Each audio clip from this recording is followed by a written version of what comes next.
بسم اللہ الرحمن الرحیم۔ السلام علیکم ناظرین، میں طارق اسماعیل ساگر آپ کی خدمت میں کچھ گزارشات کے ساتھ حاضر ہوں۔ سوشل میڈیا کی بڑی گرم خبر ہے کہ جناب وزیر اعظم نے یوٹیوبر سے بھی ملاقات کی ہے۔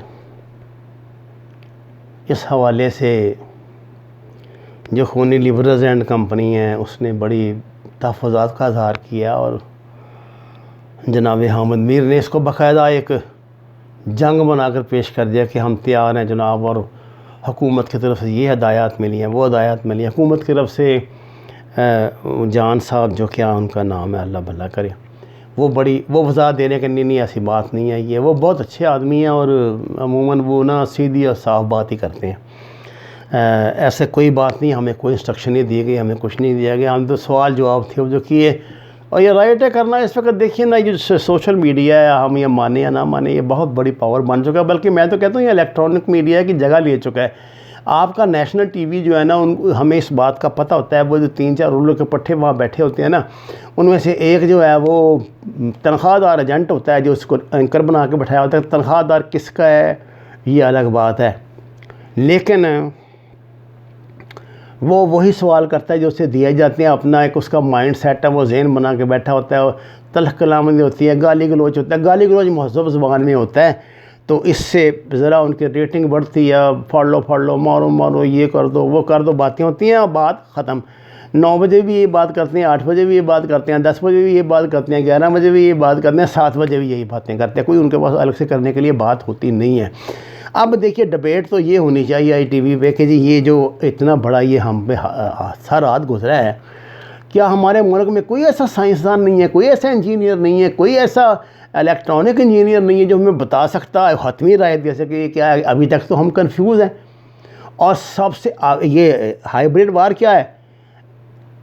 ارے میرے بھائیوں، ہائیبریڈ وار یہ ہے کہ آپ میں کنفیوژن پیدا کیا جائے۔ جیسے میں نے اپنی ایک رائے دے دی کہ جی یہ الیکٹرو میگنیٹ پلس ویپن کے ساتھ یہ اٹیک کیا گیا ہے، اس طرح کوئی اور کہہ دے گا کہ جناب یہ بہت بڑی ہماری جو ایٹمی ہتھیاروں کی موومنٹ ہو رہی تھی، کوئی یہ کہہ دے گا یہ سائبر وار ہے، کوئی کچھ کہہ دے گا، کوئی کچھ کہہ دے گا۔ یہ ہم ذاتی رائے پھر انسان تب ہی قائم کرتے ہیں جب آپ کو حتمی طور پہ حکومت کی طرف سے کچھ کہنے سننے کو نہ ملے۔ میرا تو ذہن سوال کرتا ہے نا جی، میں تو مطلب اگر ایک سنجیدہ بندہ ہوں اور میرا لائف ڈسٹرب ہو رہی ہے تو سوال پیدا ہوتا ہے۔ ہمارے ذہن میں تو یہ بھی سوال اٹھے گا نا کہ جب حکومت کھینچ کھونچ کے 70 روپے کلو پہ چینی لاتی ہے، پھر کیوں 100 روپے کلو ہو جاتی ہے 1.5 مہینے بعد یا مہینے کے بعد؟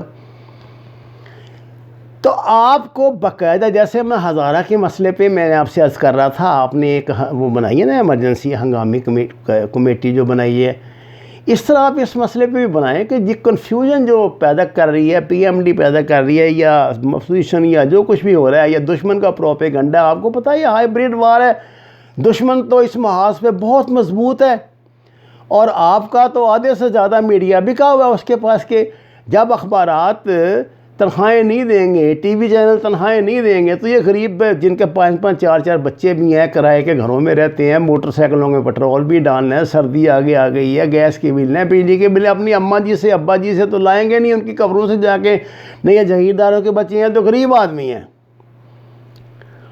اور یہ آپ نے کس سے کہہ دیا مجھے نہیں پتہ، یہ حدیث ہے، یہ سینگ ہے، لیکن ایسا میں نے سنا ہے کہ ان الفقر ان یکاد الکفر، کہ جو غربت ہے انسان کو کفر کے نزدیک کر دیتی ہے۔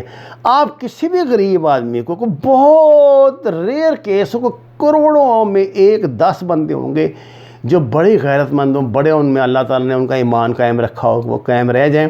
ادروائز اس کی غربت کے ایشو پہ آپ اس کو خرید لیں، اس کو یہ پتہ نہ لگنے دیں کہ آپ وہ بک رہا ہے، تو اپنا کام کر لیں، اس کو پیسے دے کے جو مرضی لکھوانے کر لیں۔ پاکستان میں کیا ہو رہا ہے؟ ہمارے زمانے میں نا نوائے وقت اخبار کا نظریاتی اخبار تھا کہ پتہ ہوتا تھا کہ جو بندہ نوائے وقت میں گیا ہے نا، بلکہ میں نے سنا کہ حمید نظامی مرحوم کے دور میں تو نوائے وقت اخبار میں جماعت اسلامی کے کسی لیڈر کا مضمون نہیں چھپتا تھا، ان کا کوئی کالم ہی نہیں چھپتا تھا۔ وہ کہتے تھے کہ یہ اخبار جو ہے یہ پاکستان بنانے والوں کے لیے، پاکستان بنانے کے جو لوگ مخالف تھے ان کے لیے نہیں ہے۔ اب تو پاکستان کے ہر اخبار پہ بلکہ نمایاں کے سب سے بڑا اوپر ٹھپا جو ہے مولانا فضل الرحمان کا بوتھا مبارک لگا ہوتا ہے۔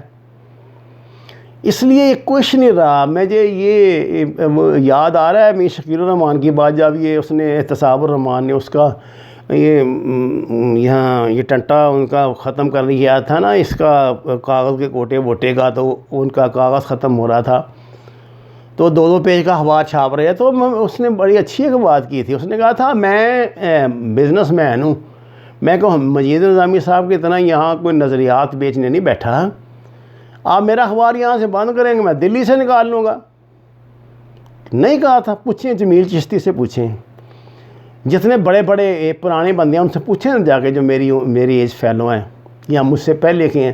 ایسی بات نہیں کی تھی اس نے، اور یہ نکال بھی سکتے ہیں. ان کا کیا ہے، آپ کو اس بات کا پتہ ہے. میں آپ کو بتاؤں گا کہ پاکستان میں تو زی ٹی وی آ چکا تھا. پاکستان میں زی ٹی وی انڈیا کا آفس موجود ہے. لوگ تنخواہیں لے رہے ہیں بابا. عمران جو آخری دور تھا میاں صاحب کا، جس میں انڈین فلمیں آ گئی تھی، سارا کچھ آ گیا تھا، اس میں زی ٹی وی آ گیا تھا. یہاں پہ سناؤں گا کہانی یہ آپ کو، اگلی کسی کی اس میں سناؤں گا. تو اس لیے یہ جب آپ ان کو بھائی پیسے نہیں دیں گے، تنخواہ نہیں دیں گے، بچے ان کے بیماریوں سے مر رہے ہیں، بھوک سے مر رہے ہیں، روز کا کھانا بھی چاہیے، گرم کپڑے بھی چاہیے، باقی معاملات بھی چاہیے، تو وہ پھر بیکیں گے؟ کیوں نہیں بیکیں گے؟ ان کو کیا پتہ قیمت دینے والا کون ہے یا یہ کیا چاہتا ہے. ان کو تو یہی کہا جاتا ہے کہ جی آپ یہ کرنا ہے، جی آپ نے اس پہ یہ کام کرنا ہے، وہ کرنا، وہ کر دیں گے. جس ملک کی حکومتیں، جس ملک کے معاملات اینکر اور کالم نگار چلا رہے ہوں، جہاں جب مذاق یہ مباحث ہوتے ہیں ٹی وی پہ، تو وہ کیا کہتے ہیں جی وہ فلاں نے اپنے کالم میں یہ بات لکھی. یہ کالموں میں لکھے گی باتوں پہ جس ملک نے چلنا ہو تو وہ ملک پھر تباہی ہو جائے تو بہتر ہے. اگر اتنے گھٹیا اس پہ ہم گر چکے ہیں تو کوئی اللہ کی زمین تو تنگ نہیں ہے نا کسی کے لیے. تو پھر چھوڑیے حکومت، پھر ٹنٹا ختم کریں. انڈیا میں بھی تو مسلمان رہ ہی رہے ہیں نا. سعودی عرب میں مسلمان رہتے ہیں، کافر تو نہیں بن گئے وہاں پہ یہ نائٹ کلب آنے سے، ناچ گانے سے. جب جناب خان صاحب آپ نے اپنی حکومت اینکروں پر اور یہ یوٹیوبر پر چلانی ہے تو پھر چھوڑیں ٹنٹا سارا. آپ میں اگر آپ کے محکمہ تعلقات عامہ میں، آپ کے انفارمیشن ڈپارٹمنٹ میں اتنی آپ کے فورن منسٹری کے پاس وہ ایکسپرٹ نہیں ہیں جو اس سائبر وار کا، اس 5th جنریشن وار کا، اس ہائیبریڈ وار کا مقابلہ نہیں کر سکتے، تو جہنم میں جائیں. پھر بند کریں یہ دکانداری. یہ ان لوگوں کو پاکستان کے کالم نگار کی کیا قیمت ہوتی ہے؟ ان کو تو آپ ایک چکر لگا دیں انگلینڈ کا، 2-4 چیزیں دلوا دیں بازار سے، مارکیٹ میں خوشبو کی بوتلیں اور 3-4 ٹوپیاں اور جرسیاں دلا دیں. یہ تو جو مرضی ان سے کروا لیں، یہ تو کر دیتے ہیں آ کے. یہ تو وہاں معمولی جو ٹکے کے بیچارے میرے جیسے غریب لوگ ہیں، ان کو دانشوران یہ تو ان کو ارسطو بنا دیتے ہیں اپنے کالموں میں آ کے. آپ ان پہ اپنا ملک چلائیں گے؟ آپ یوٹیوبر کو لے کے بیٹھ گئے ہیں. اب تاثر کیا بن رہا ہے؟ تاثر یہ بن رہا ہے کہ یہ وہ یوٹیوبر ہیں جو آپ کے حمایتی ہیں، اور وہ جو پہلے تھے نیشنل والے، اس میں 2-4 آپ کے حمایتی ہیں، باقی آپ کے مخالف ہیں. دیکھیں نا حامد میر کا کیا بیان آیا ہے، یہ دوسروں کے کیا بیان آئے ہیں. آپ اس گندے کھیل میں خان صاحب نہ پڑیں. آپ تو بڑے ہائی مورل گراؤنڈز پہ کھیل رہے ہیں.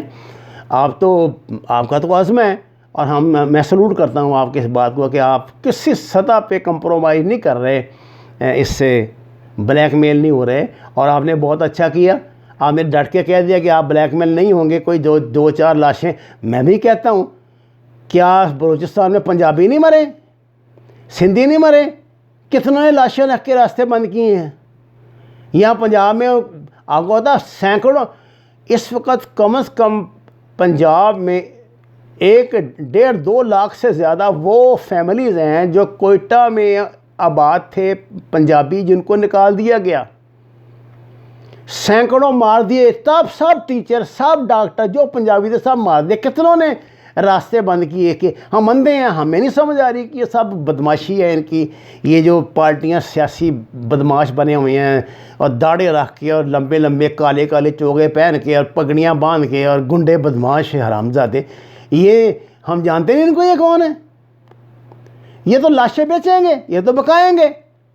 آپ اگر ان سے بلیک میل نہیں ہوئے تو آپ یوٹیوبر سے یا اینکروں سے یا کالم نگاروں سے کیوں بلیک میل ہوتے ہیں؟ ایکشن اسپیکس لاؤڈ دین ورڈس.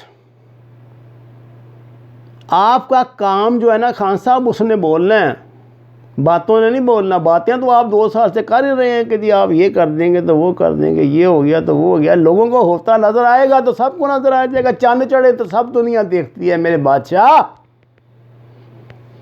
کو چاند چڑھا کر دکھائیں. ہم تو آپ کے لیے لڑ لڑ کے مر جاتے ہیں کہ کم از کم آپ یار ایک مختلف انسان ہے پہلوں سے. ہم تو نک و نک آئے ہوئے تھے ان سے. 30 سال سے ہم یہ گنڈا گردی بدماش کر رہے تھے. آپ نے چلیے اس جمود کو توڑا ہے تو برائے کرم یہ چھوٹی چھوٹی باتوں پہ کمپرومائز نہ کریں. مجھے اس نوجوان کی بات بڑی اچھی لگی ہے جو اس نے کہا تھا کہ وہ جو جان کیا اللہ اس کا بھلا کرے نام ہے اس کا بچے کا، اس نے کہا کہ جی میں تو اس بات کا مخالف ہوں کہ بالکل اشتہار نہیں دینے چاہیے ان کو. کیوں آپ اشتہار دیں؟ جب آپ نے خان صاحب اخباروں کے اشتہار بند کر کے ان کو غریبوں کا بیڑا غرق کر دیا، وہ تو اسی پر لگے ہوئے تھے 30 سال سے. اخبار والے کب پلے سے تنخواہ دیتے تھے؟ وہ تو بلیک منی وائٹ کرنے کے لیے انہوں نے اخبار نکالے ہوئے ہیں، چینل بنائے ہوئے ہیں، وہ تنخواہیں دینے کے لیے بنائے ہوئے ہیں. وہ تو پہلے بھی نواز شریف دیتا تھا، زرداری دیتا تھا. آپ نے بند کر دیا تو انہوں نے آگے دینی بند کر دی. وہ تو بکرا حکومت سے وصول کرتے تھے، آگے بانٹتے تھے. اب نہیں بانٹ رہے. بات یہ ہے جب آپ ڈٹے ہیں نا کرپشن پہ تو اس معاملے پہ بھی ڈٹ جائیں اور انشاءاللہ اس کا بہتر نتیجہ ملے گا. آپ یقین کریں اس ملک میں ہزاروں لاکھوں کی تعداد میں لوگ جو آپ کو صحیح مانتے ہیں اور آپ کے فالوور ہیں، لیکن جب آپ اس طرح چھوٹے چھوٹے کمپرومائز کرتے ہیں تو ان کو بڑی ٹھیس لگتی ہے اس بات سے. یہ کیا کریں گے؟ یہ جن لوگوں کو آنے بٹھایا ہوا تھا کیا یہ کہ IMF کو متاثر کر لیں گے، امریکہ کو متاثر کر لیں گے، چین کو متاثر کر لیں گے، آپ کی پالیسیاں بنائیں گے یہ بیٹھ کے یہ کچھ. اگر کوئی باز امیر پاکستانی ہے اس کا دماغ خراب ہے کہ وہ آپ سے کچھ پوچھے گا یا نواز شریف سے یا مریم نواز کے سیل سے رابطہ کرے گا، وہ اپنے ضمیر اور ایمان کے مطابق لکھے گا. اور جو بے ضمیر ہے اس کے لیے آپ کی ملاقات کیا، نواز شریف کی ملاقات کیا، اور شہباز شریف کی ملاقات کیا، اور زرداری کی ملاقات کیا، اور مریم کی ملاقات کیا. وما علینا الا البلاغ المبین. ناظرین کرام، درخواست ہے قرآن اور نماز کو ترجمے کے ساتھ جانیے. ہمارے چینل کو سبسکرائب کریں، لائکس دیں، سچ کے سفر میں ہمارا ساتھ دیں. آپ کا شکریہ.